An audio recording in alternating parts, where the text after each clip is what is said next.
Tara guys, gala tayo. Nasa loob kami ng bus guys, papuntang Changi Village. Yan, ang ganda ng tanawin sa labas. Yan guys. Diba, ganda. Ayan guys, nakarating na kami sa beach. Ayan guys, naglalakad na kami. Naghahanap kami ng mapupwistuhan. Ayan guys, maraming nagde-date dyan. Pwede ka mag-jogging. Masarap dyan guys mag-relax.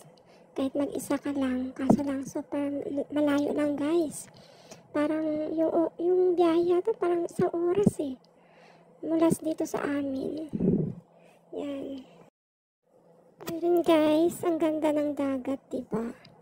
Kaso lang yung tubig niya guys, hindi lang masyadong malinis. Hindi siya kagaya sa Pinas na ibang dagat.